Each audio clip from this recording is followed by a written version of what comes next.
Sergeant reports. It's been working on this. Easy. He's on there. We're going to call the meeting to order. This is the Parks and Recreation Advisory Commission, and we want to confirm that we're in compliance with the open meeting law. Yes, sir. Very good. And then, Madam Clerk, will you call the roll, please? Chair White, excused. Vice Chair Baskin, Here. Commissioner Sherman, here. Commissioner McCurdy, excused. Commissioner Ager, excused. Commissioner Armenian, Here. Commissioner Thompson, is that right, Thompson? Excused. Commissioner Becker, Here. Commissioner DeBrey, Here. Commissioner Snyder, excused. Commissioner Schultz, Present. thank you. Commissioner Dojo, excused. Commissioner Henley, Here. thank you. Commissioner McDonald, Here. Commissioner Greer, Here. Greer, All right. thank you. Okay, and we do confirm that we have a quorum? Yes, we do. Very good. Now that we've called the meeting to order, I now would like to call the board meeting of October 3rd, 2017, starting at 4 o'clock. And this, reading the new rules on the sheet. And this meeting has been properly noticed and posted in compliance with the Nevada open meeting law. Madam Clerk? Yes. All right, very good. We really appreciate you being here, and thank you for taking our minutes and the roll call for us. All right. We are now to agenda item number 3. Public comments during this portion of the agenda must be limited to matters on the agenda for action. If you wish to be heard, give your name for the record, the amount of discussion, as well as the amount of time and any single speaker is allowed. You may be limited. Do we have any speakers who would like to speak on an agenda item at this time? Seeing none, hearing none, we'll move on to agenda item number 4. I thought we were going to do that on mine. Oh, okay. Okay.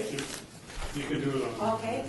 We're going to announce it now then, so that's Get it over with. Thank you, Attorney Levin. Just like to acknowledge our newest Ward 1 representative, Mr. Bob Greer. And Bob, would you like to say a few words to the commission? Sure. It's a great honor to be part of this commission. I've lived in Las Vegas all of my life. I grew up and live in Ward 1, and it's exciting to be part of this group and to be able to participate in our government. Right. And I'm your other Ward 1 representative. Go Ward 1. Very good. So maybe after meeting everybody, you give a little handshake and welcome Thanks. Bob to our commission. Thank you. Yeah. So we'll now move on to item number 4 for possible action to approve the final minutes by reference of the regular meeting of September 5th, 2017. I move to accept those minutes as presented. Thank you. Okay, and just to help out our clerk when they're doing the minutes, we just want to remind everybody, if you please just identify yourself for the record. So, Commissioner? Larry Schultz, Ward 6. Mike Henley, Ward 2. Thank you very much. All right. So we'll now have a vote. All those in favor of accepting this minutes, please signify by an aye. Aye. Anybody opposed? Signify by a nay. All right, very good. This action is approved. Moving on to agenda item number 5, report by the Department of Public Safety regarding issues at city facilities and parks, and this impacts all wards. Good evening, Officer Berger here. The September report, we had a total of 92 arrests, with the highest of 45 taking place in Ward 5, and the second highest would be Ward 3 with 34. Lorenzi Park had the highest number of overall calls for service. We have made that a priority And we have noticed in the morning that we have find less and less people, so it's starting to have an effect. So we've been going through there every morning and cleaning that up. Citations, the total number issued this month were 94 for criminal citations, and you had the highest in Ward 3 for 46, and Ward 5 with 28. Warning citations, there were 43 total given out. A lot of those are around City Hall in the morning. We give out warning people because they're lodging, and we give out shelter information. Total reports taken for the month were 104. With recent events, our emphasis this month has been on Lorenzi Park and Fire Station 43, and they are having a positive effect with those conducted patrols. For the recent events at Mandalay Bay, the deputy city marshals have been working collaboratively with local law enforcement and first responders to include the coroner's office. My entire squad was there yesterday, except for myself and another officer. They assisted with numerous things, including families in search of information and providing officer presence across the city. The deputy city marshal unit also provided security last night for the prayer vigil held out front with the mayor and various members of all denominations. There was a really good turnout, and it went on for quite a bit.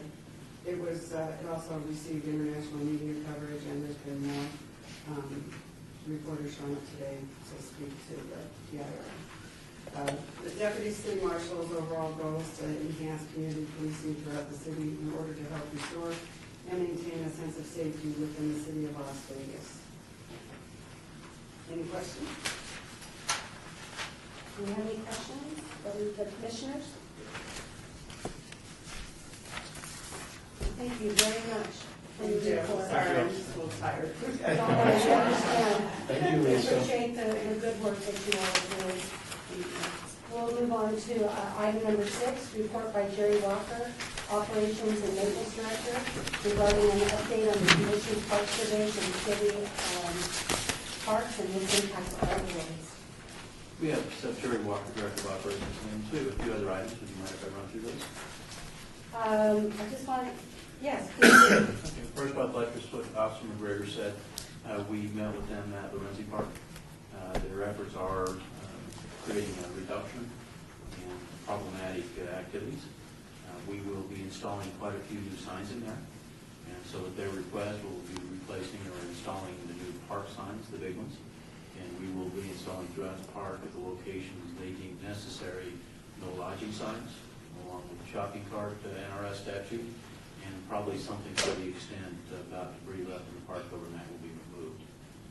We will also start to support them one early morning a week with a cleanup crew to come in as they address lodging activities. We collect debris and dispose of it.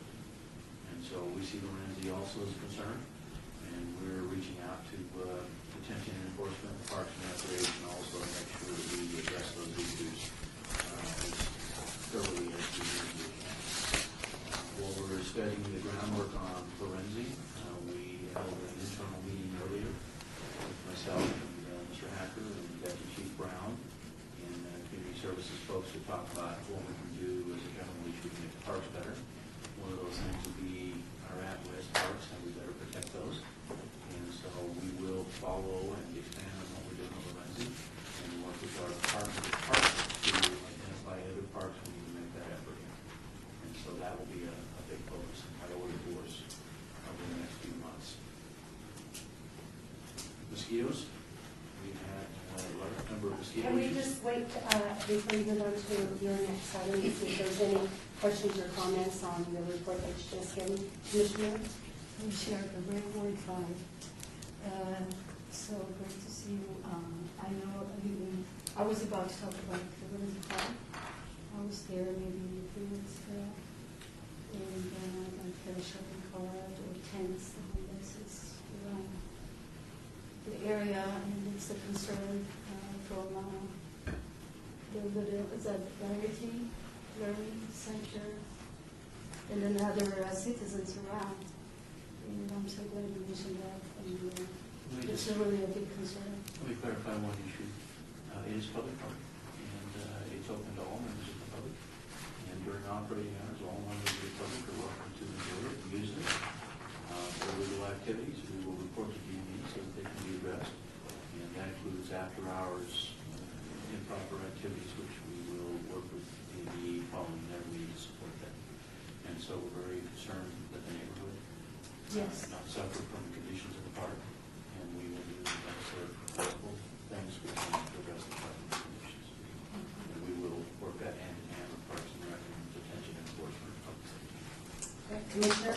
Henley, Ward 2. When do the city's parks close? Generally at 11 p.m. As part of this, we're going to look at closing hours and lockup considerations and other things such as that. I think closure hours should be considered, along with bathroom closure hours, along with how much time we spend blocking parks rather than securing parks. And so DME would like to secure the parks rather than locking parks. And we need to decide which is providing most bang for the buck, and whether changes in operating hours, which are at the discretion of Mr. Hacker, are appropriate, and whether we need to have the bathrooms open all night, if that's requiring us to spend an inordinate amount of money and lock them up at the end of the day. And so all items I think we can do a better job at with the concerted effort among the two departments. The trail system, does that have operating hours? I don't think so. And the trail system is something that I think we need to look at. It's something that's, and I also oversee streets and sanitation. We provide maintenance on the trails, but we've never really had a good trail plan. We've had a program manager who, one of her assignments or his assignments was to get hired. We want to go back and review our parks. At this point in time, we're maintaining the trails. We're maintaining the trails, but I don't have a very good concept or plan on how to do that. Okay, would you like to move on to your next item? Thank you. Just an update on mosquitoes. We normally don't have mosquitoes in the city of Las Vegas. We work very hard not to have them. It's hot here, it's dry here, and as long as you don't have standing water, you can not have mosquitoes. And so our code enforcement folks are vigilant on going after green pools, and our street storm folks are vigilant on making sure we don't have standing water in storm drain structures. And Parks tries to make sure we don't have standing waters in the parks. We had a series of storms over the summer which created stagnant water in some desert areas where drainage and some of the vegetation has grown over the years. And then they came every 7 to 10 days, which was just often enough to keep the water fresh. And so we had an explosion of mosquito issues out in Texas, and it affected some of the parks. And the initial, information being reported was how to live with issues and treat issues like that. And our position is, we'll eliminate those issues. And so we went out and found the standing water in most of the areas. We dried it up, we treated it, we removed the vegetation, and we were trying to eliminate the sources. With respect to the parks, Mountain Ridge, we just taken care of a problem location there where there was a stormwater outlet. We just got a notification on winding trails, and we'll be there tomorrow to make sure that we find the source of them, treat them, and then eliminate the source. At Mountain or Floyd Lamb Park, we've got a little bit more of a problem. And we've never really had huge mosquito issues at Floyd Lamb. Of course, we have the ponds. Now, the ponds have a circulating system, and so that should keep the mosquitoes at bay, along with the fact that the ponds are stocked. But we've had a huge outbreak of mosquitoes this year, and we think our problem is due to the overgrowth of the reed and cattail areas. And so they're so dense now that there's just hardly any circulation in among the reeds.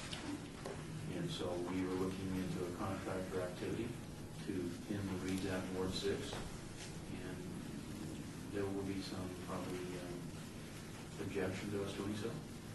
But we're going to get a schedule in, and what we're going to do is we're not going to eliminate it. We're not going to cut it just so it grows back.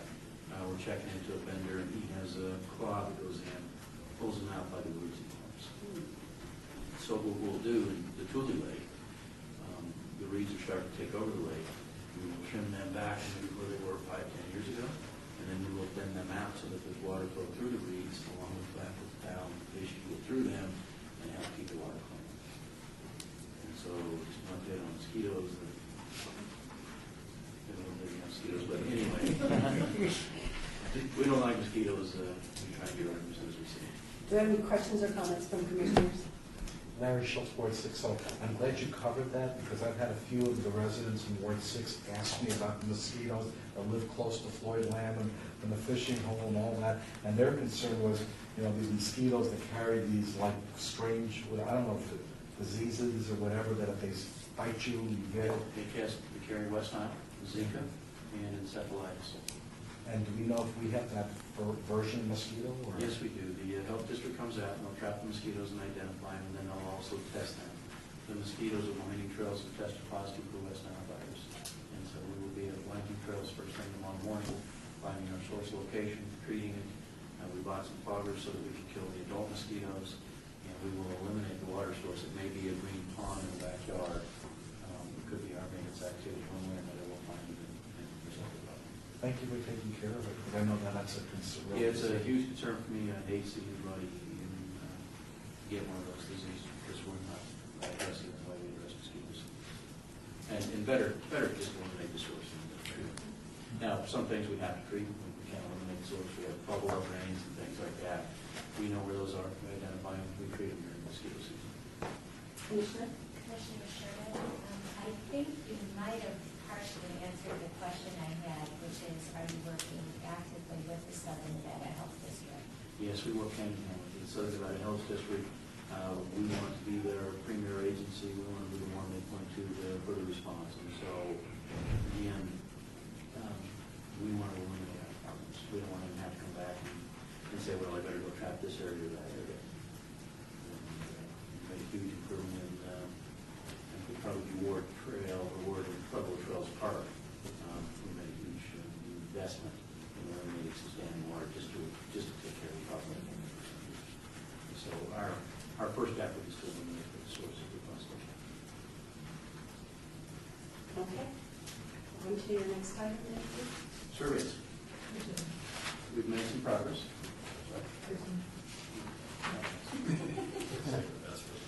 Surveys, Rose has worked with our IT department. They're going to computerize the data entry so that it can be done on phone or other apps, and so longer term goal. But we're still working towards getting and finalizing the procedure.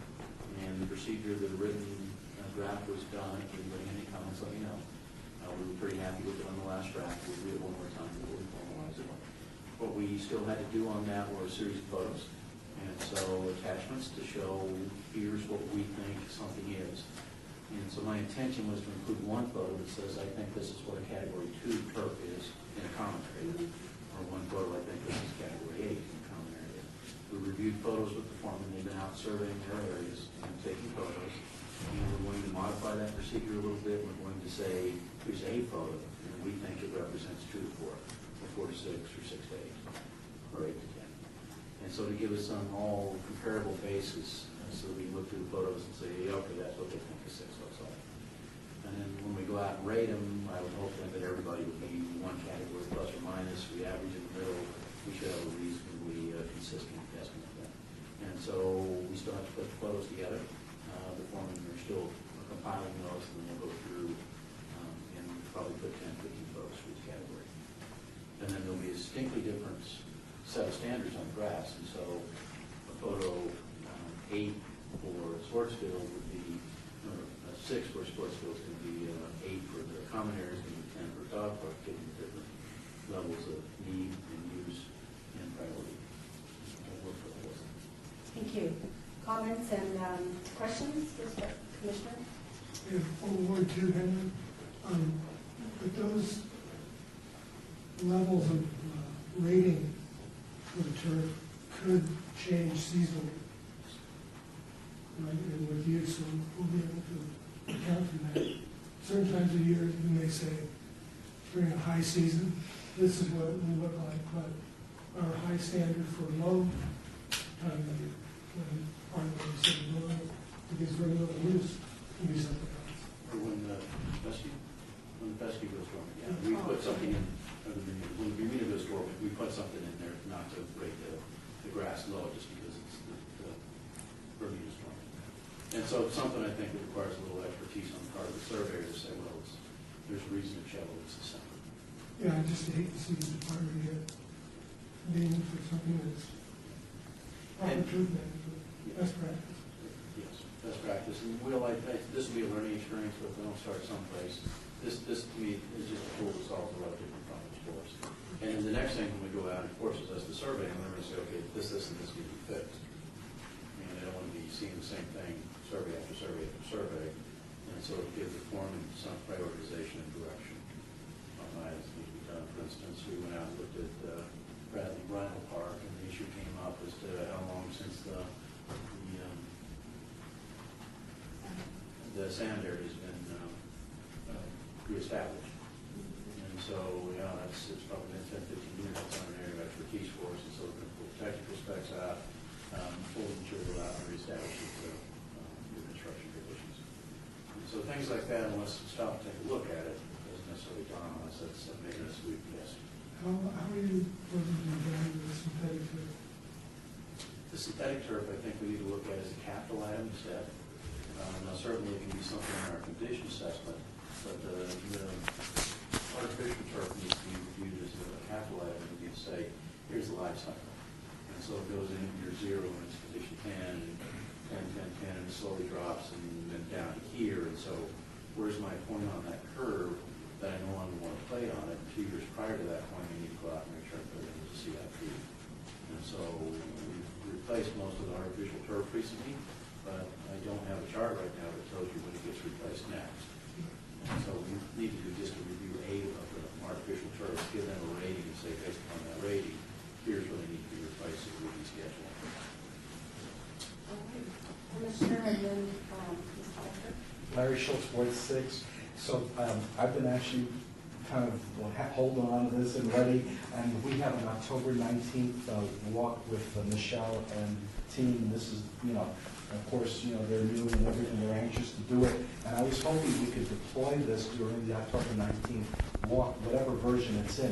Is that doable or not? That's doable, it just won't have the appendices, and that's our intention, so there's a couple other steps here. The foremen are doing their visual inspections, and Rose and I want to look at some of those to make sure they understand what we're looking for before we publish those. And so by January, we hope to give you the baseline data. Based on the foreman assigned to the parks, here's how they rated that. In the meantime, we're going to initiate the kickoff of going by ward and rating the parks. We're going to start with Ward 6 since you guys have meeting.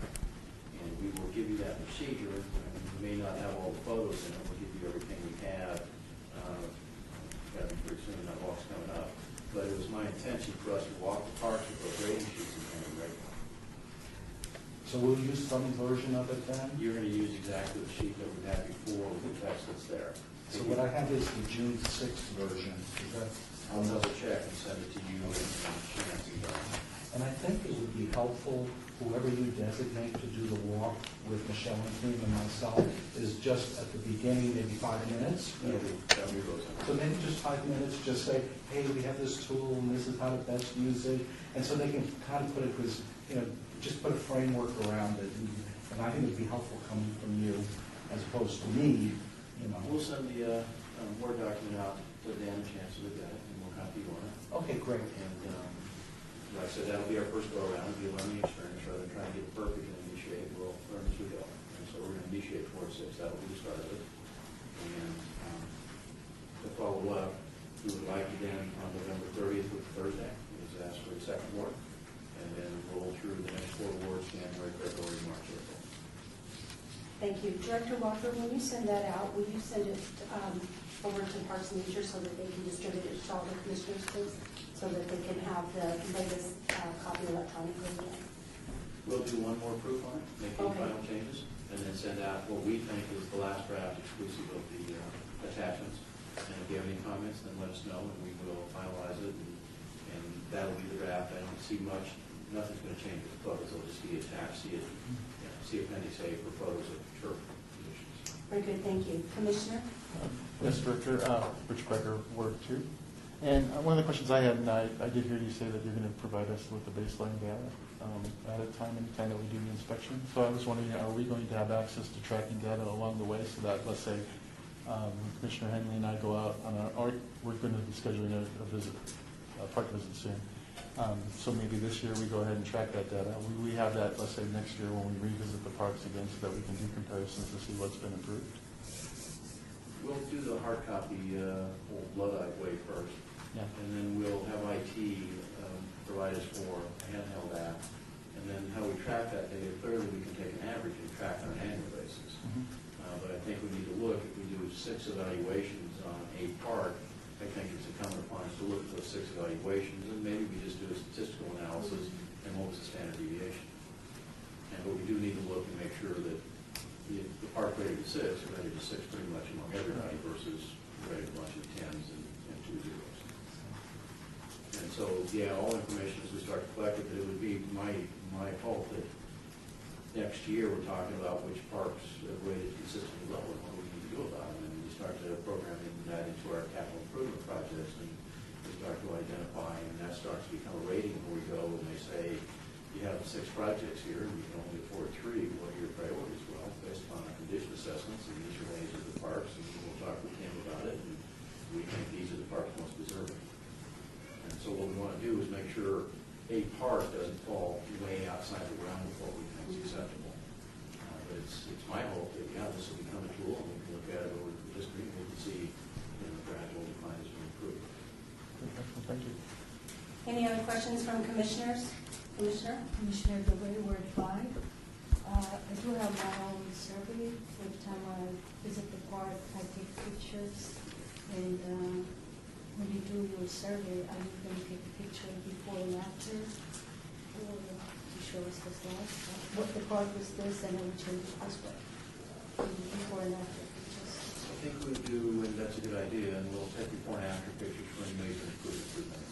And so if we go out and say, the fence was knocked down, and the fence has been replaced.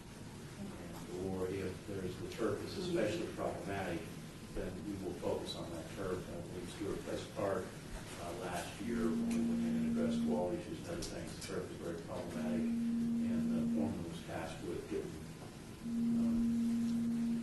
I don't know if turf is the proper terms, the weeds were doing quite well. And he was tasked with seeing that the weeds weren't doing so well, and that the turf had some trouble with that to reclaim the property. And so anyway, I think he's done a fine job. I haven't seen him about 4 or 5 months, but I think he's did a good job of restoring the turf. But that's the thing where we walk out and say, that turf's not acceptable. That's a resident standards. Yeah, there are a lot of pictures taken in my ward. In some of the benches, they were chipped. You can sit down, you can tear up.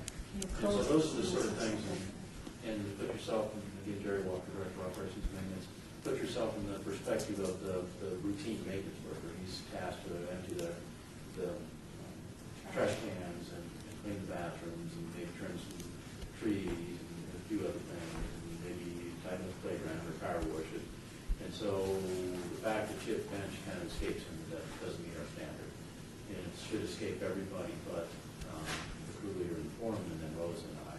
And so that's the sort of thing we want to address by having a higher level overview to say, that perhaps, for goodness sakes, the bench is 30 years old by anyway.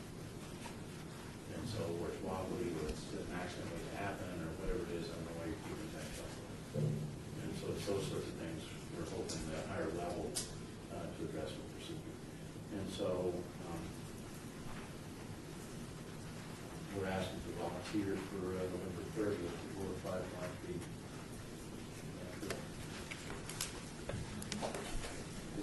Check your schedule. And Commissioner McCurdy is not here. If you'll talk to Commissioner McCurdy, if the 30th would work for you, then we'll move the work up. Commissioner? I have 2 things. Henry, too, are you going to be looking at golf courses?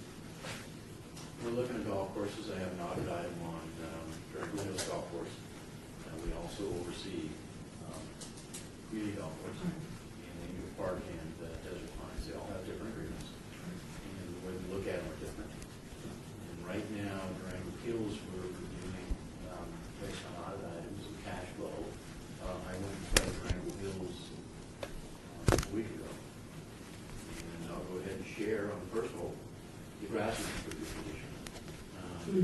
road. The rock was in pretty good condition too.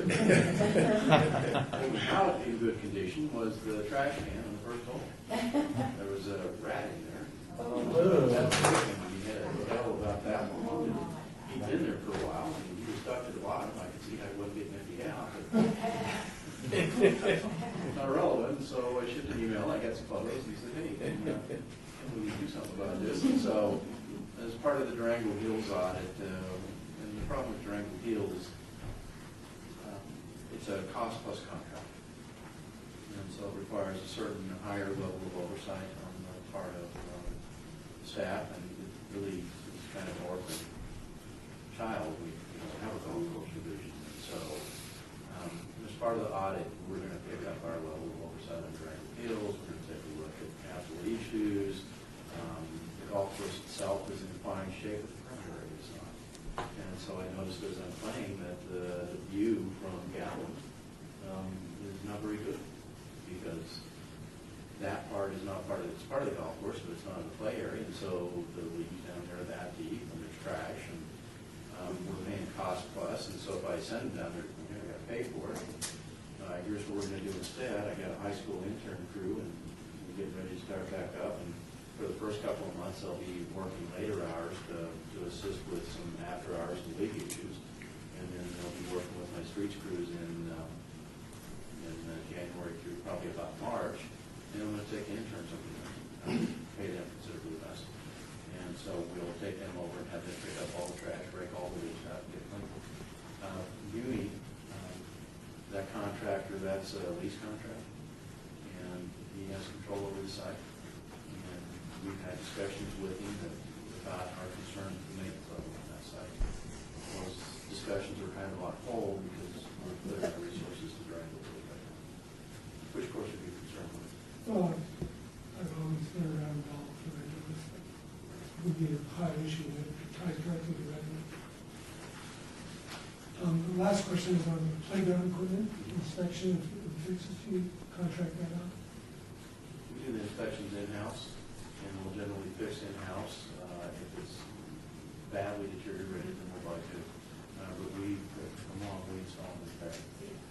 And I think Parks has a fairly proactive program on that, but certainly something we'll want to take a look at as we're doing the park inspection. Okay.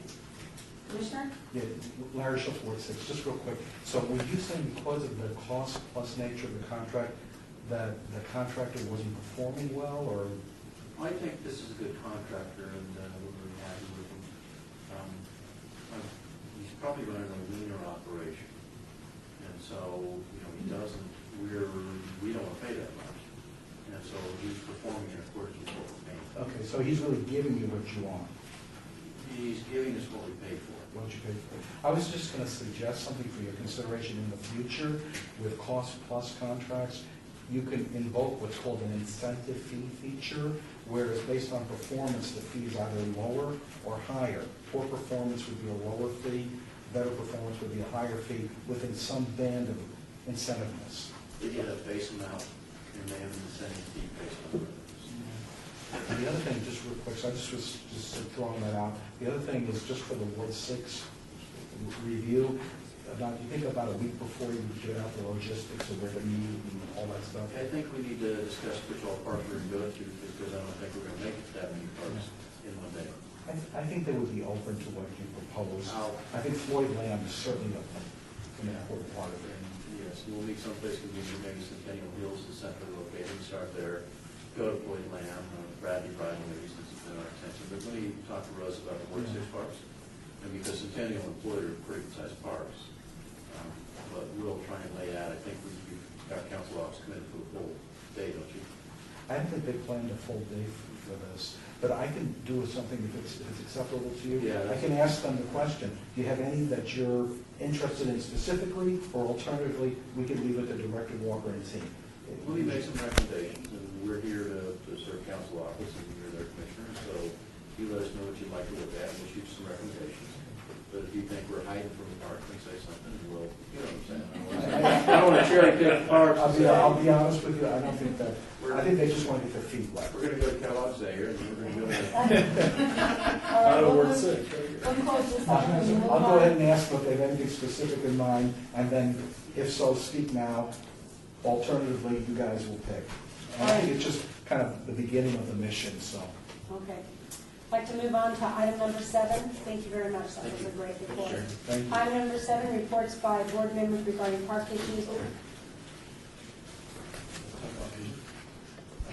I'm sorry, do you want to- Commissioner, Chair Bastian, I know Mr. Walker has another item, one more item he'd just Oh. like to brief you on very. Oh, very good. I'm sorry. I missed it. I saw all the waiting over here, but I wasn't sure what I was saying. We mentioned pigeons once before. Mayor Pro Tem's asked for a pigeon ordinance. It's been kind of set in my queue. I noticed that the county is having discussions on pigeons. I just got some citizen complaints about it.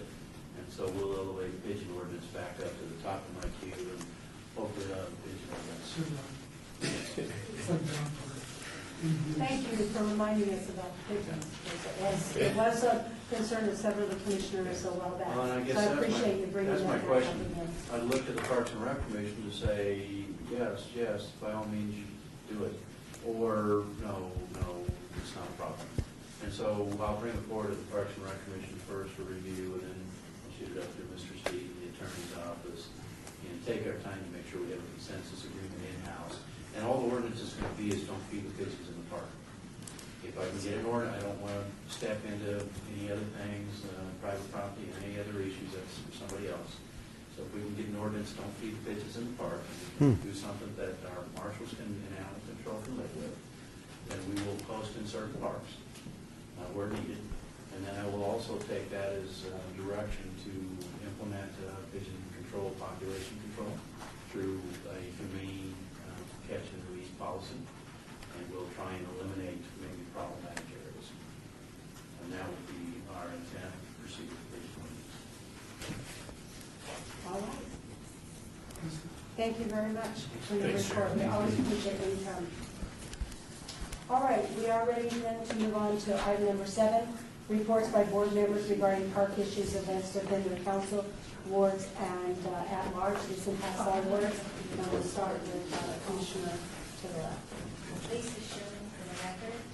I just want to comment on our last meeting in September, we had Stephen Goldberg from Operations and Maintenance Department who brought us the pictures of the renovations at Firefighters Memorial Park with the fire hydrants, the riverbed, the trees, the boulders, and excellent plant materials. And I did go to the park to see the improvements, and I have to tell you, it was quite impressive. The pictures don't give it justice at all. It's almost like you have to be there to see it. So I would highly encourage you to do so. I also want to take this opportunity to compliment the City of Las Vegas Parks and Recreation.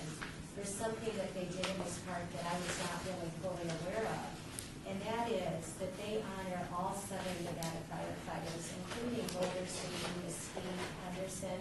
They even listed the Nevada Test Site firefighters, and I think that shows so much compassion and so much love on the part of our city of Las Vegas. There is a quote by Kurt Vonnegut that says, "I can think of no more stirring symbol of man's humanity to man than a fire engine." And I was so touched that they were honoring all the firemen who really do put their lives in danger.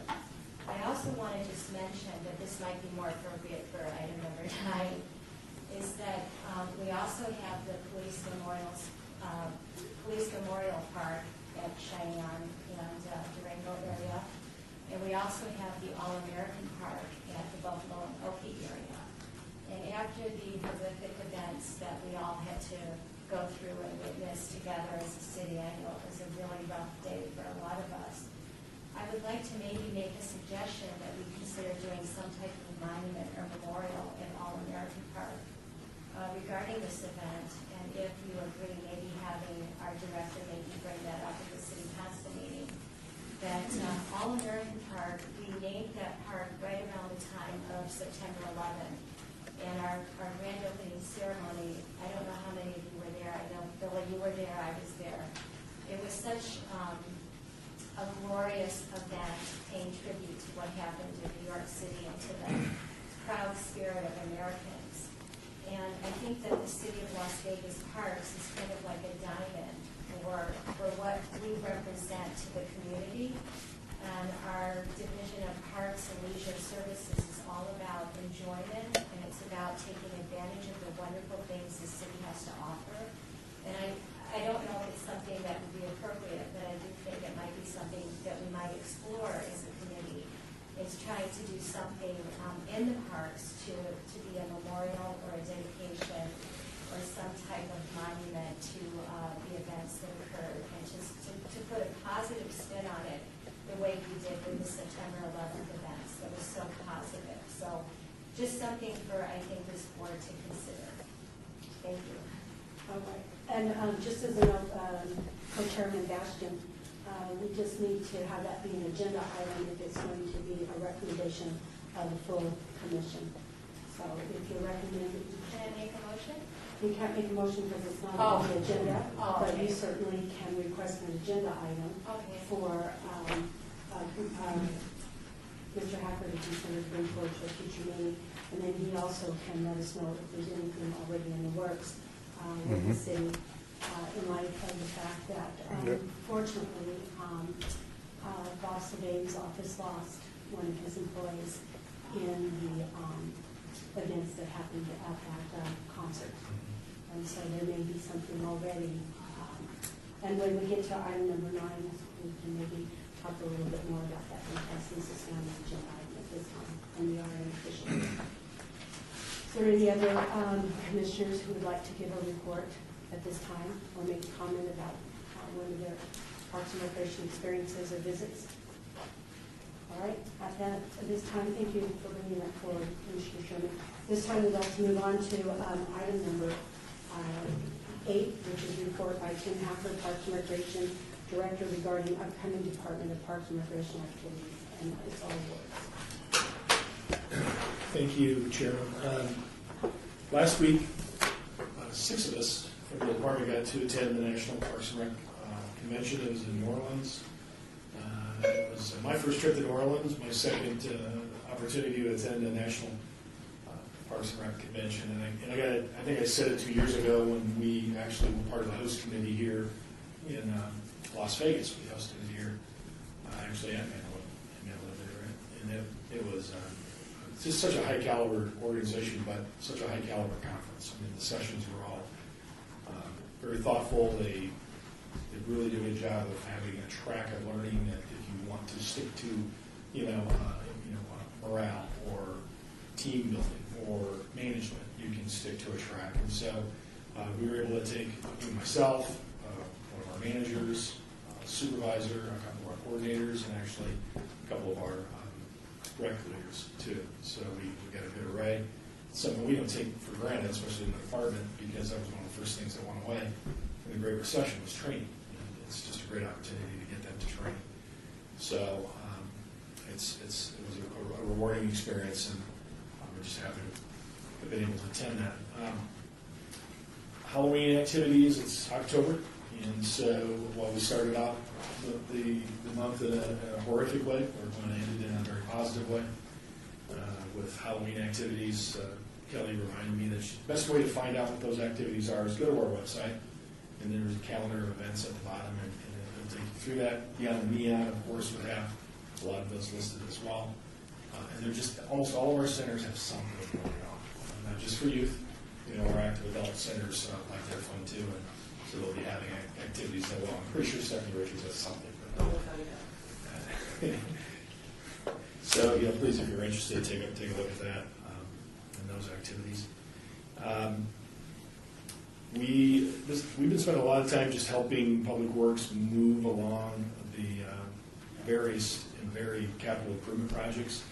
A lot of emphasis on Ward 1. We have Mayor Pro Tem, it's their final 2 years of service, and so there's a lot of focus on getting those projects wrapped up, and there's a lot of projects going on. So, as I think I'm reporting hopefully I'll report again that Gary Dexter Park is nearing completion, and we're looking at, I believe, We're November. opening sometime between Thanksgiving and Christmas. So we'll keep you informed on that. It's going to be a beautiful park, really a nice neighborhood park, highly utilized, so it'd be nice to have that back in.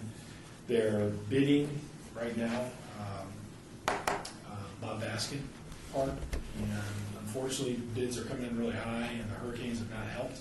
Materials, those costs are going up. So it's going to put a real strain on how much work can be completed, but that park will be bid. I think we reported that at one point the tennis courts would be remaining open. Unfortunately, we're going to get this park through and completed, and the water feature online by next summer. They're going to have to close the entire park for the duration of the winter. And so, of course, that's going to be upsetting to a lot of the residents. It's not something that we desire to do. It's just because of the cost, the timing, and everything else. If we want to bring that back online, we need to do that relatively quick. Bill Breyer Park has been bid, and I believe that work will start within the next month and a half or so. I think those bids came in relatively well, so hopefully that work will be going on. Wolfter Park, we just held a public town hall meeting to talk about Wolfter Park. A lot of people showed up, and their primary focus was on the dog elements, which, that's great. We got great big dog elements over there and runs.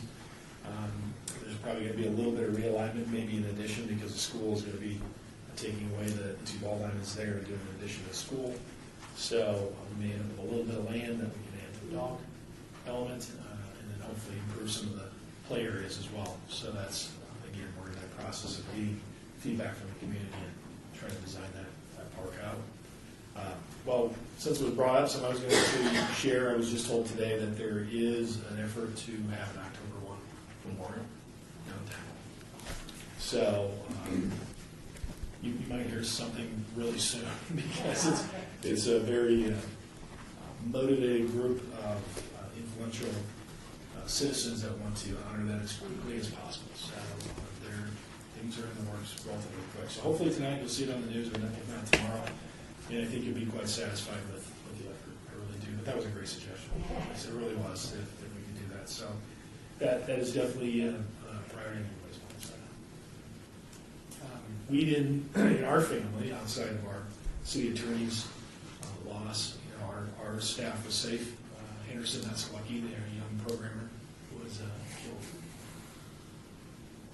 Yeah, so just starting his career. So we're looking at ways to honor. We also had a football coach, a longtime football coach for NYFL. He's also a off-duty Metro officer, so we're looking at ways to honor them as well. And we'll keep you posted on that. We're trying to work with those groups to make sure that we honor them the best way we can in a very appropriate fashion. Director Hacker, do you have a plan yet on how you're going to notify the tennis players at Bob Baskin that the park will be closed? I've talked with. There's We're definitely a going lot of them to. there, Yes, I know. and We're they definitely come going to early notice in the them. morning. We are definitely going to get those to them early and often. So that's going to start this month. So you'll probably be hearing some pushback.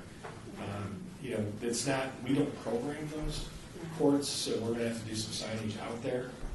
We'll have to use the HOAs in the area or the associations in the area to try to get some information out as well.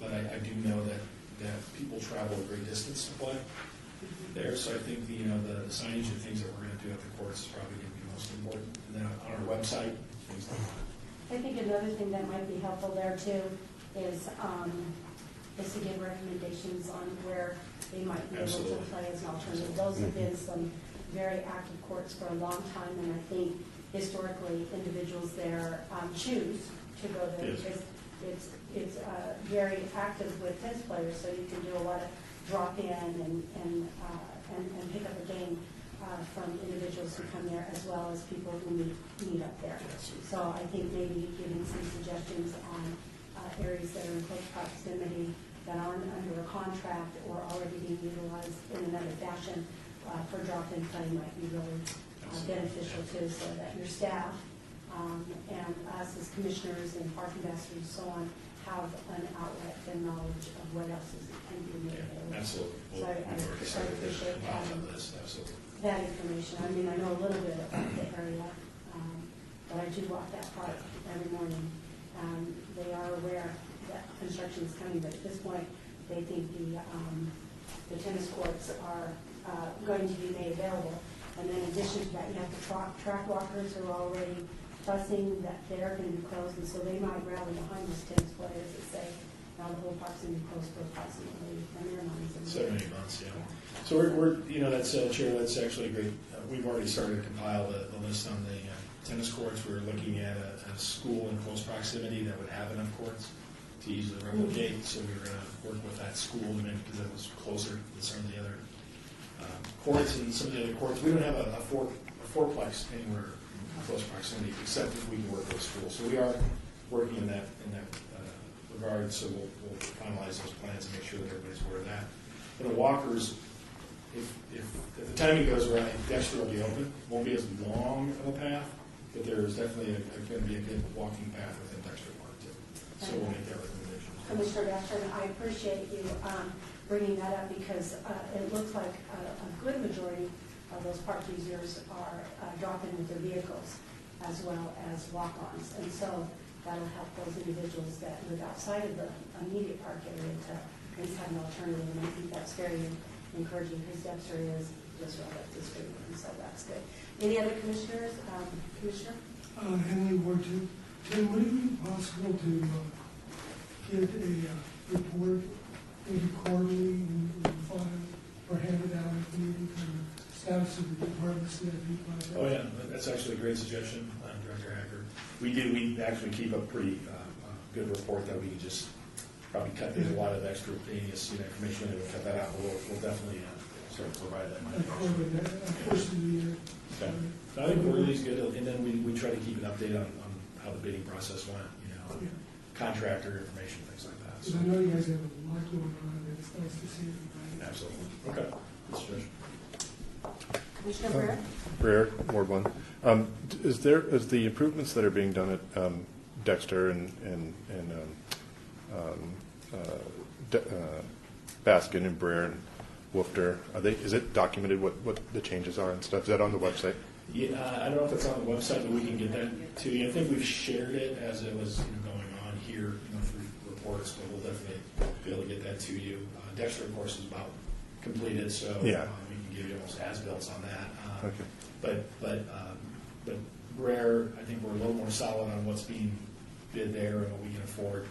Baskin's just going out to bid, but we'll let you. And is there a start date for Baskin? Like the I think we're beyond fences up? the start date they wanted was in September, so I think we'll push back now to November, Okay. which unfortunately will push back. Probably February. Yeah. Thank you. Yeah.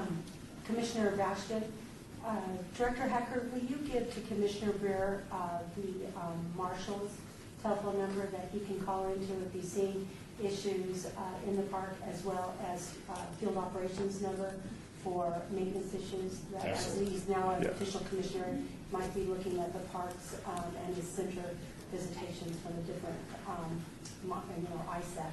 And then that way he has an outlet for reporting where you would like those items reported. Okay. Thank you. Yep. Any other commissioners have a question or a comment at this time? All right. Then we'll move on to agenda item number 9, citizens' participation. Public comment during this portion of the agenda must be limited to matters within the jurisdiction of the commission. No subject may be acted upon by the commission unless that subject is on the agenda and is scheduled for action. If you wish to be heard, give your name for the record, the amount of discussion on any single subject, as well as the amount of time any single speaker is allowed may be limited. Is there anyone at this time who would like to be heard? Yes, if you'll just come forward to the microphone and state your name for us. Hello, my name is Jan Porter, and between 2000 and 2005, I worked for the Carina Corporation, who developed the village at Centennial Springs. I worked very extensively on the development of the Pop Squash Park. And I was a little concerned when I started seeing Facebook posts that it may be under consideration for removal. Before there are any recommendations to that, I would ask you to look at a few things and allow some of us who worked on that project to give some input as to what was intended for that. We were very concerned at the time about the amenities and lifestyle for that particular community. Because the front yards and the backyards are so very small, that community needs to have a place where people can live, play, and work, and that's what the whole concept was behind that particular park. One of the things that I double-checked on, and I called someone who's now in Washington State, I said, didn't we have on that parcel a clubhouse and a pool in the public offering statement? And it was confirmed there was to be a public pool, a clubhouse, and an amphitheater to be supported by the HOA fees. I also went, just real quick, because I work another job, just real quick, and pulled some of the grant bargain sale deeds to kind of follow the chain of how Karina sold this property. I am not a title lawyer, okay? So let's just make that clear. Find an expert.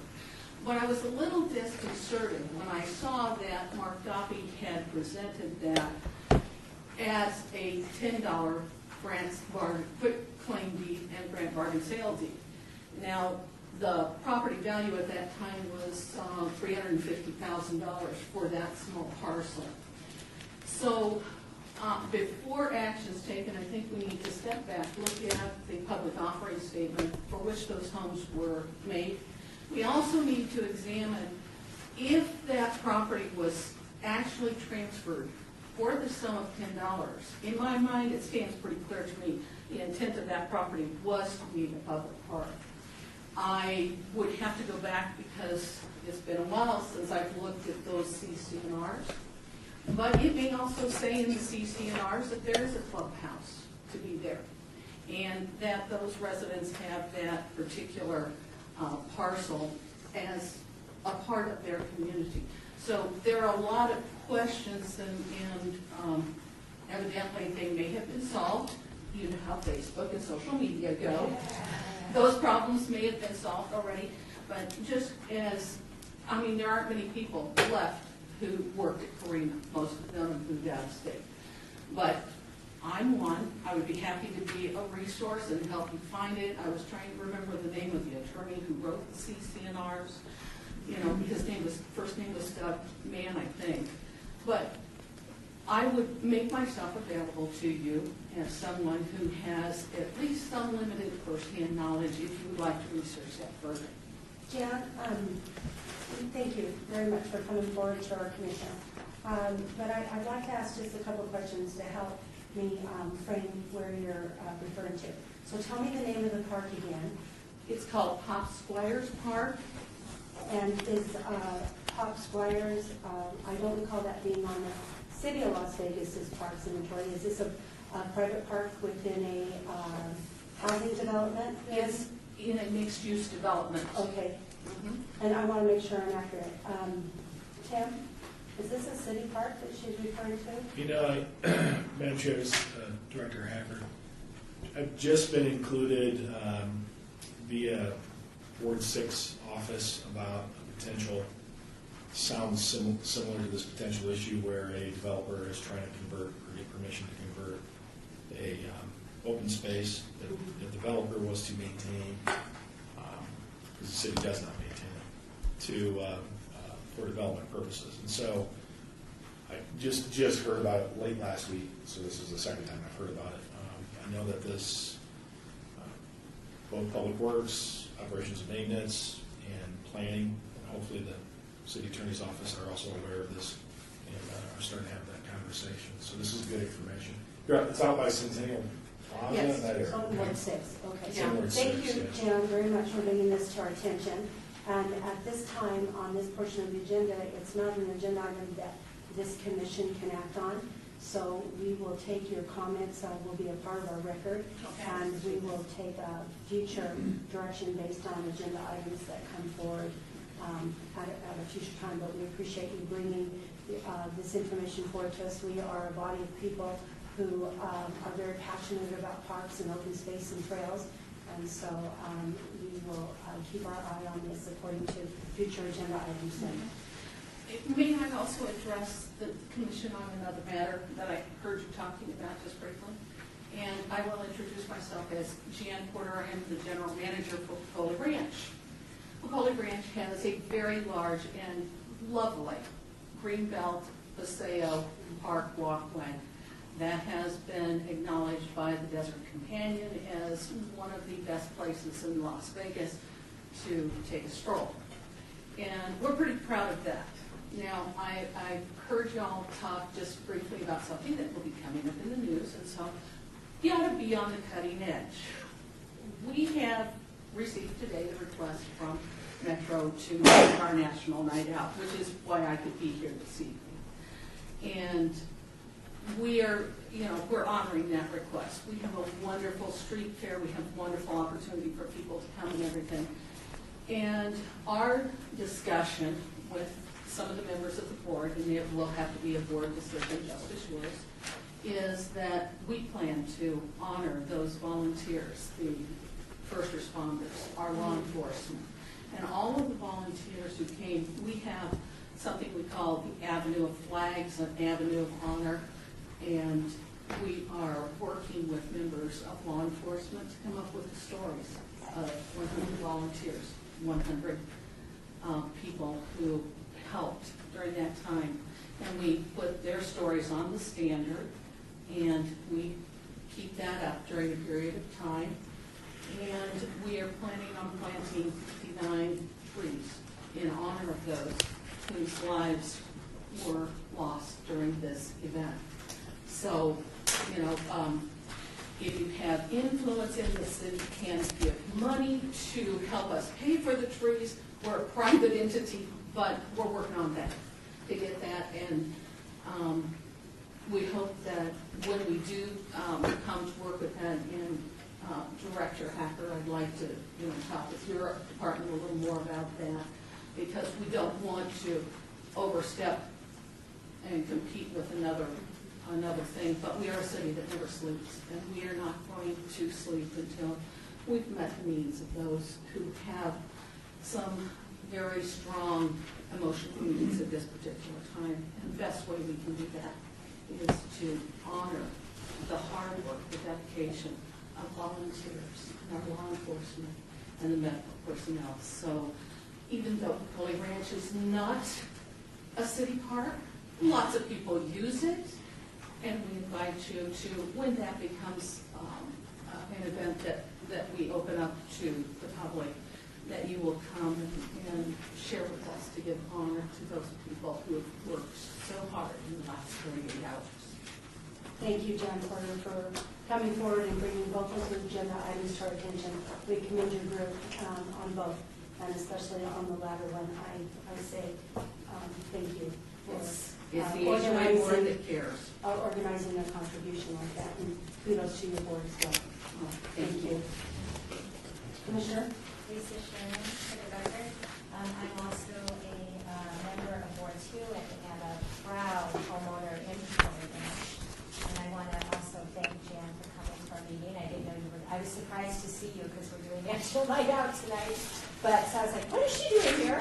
But anyway, I just want to mention that some of you might have seen the Avenue of Flags that was done a year ago on September 11th that Jan put together. And when I was actually driving down the road and saw all those flags that the Boy Scouts had put up with a story attached to every pole, I parked my car and I read almost every single one of them, and it just brought me to tears. It was, happy tears, because there were so many wonderful, inspirational stories.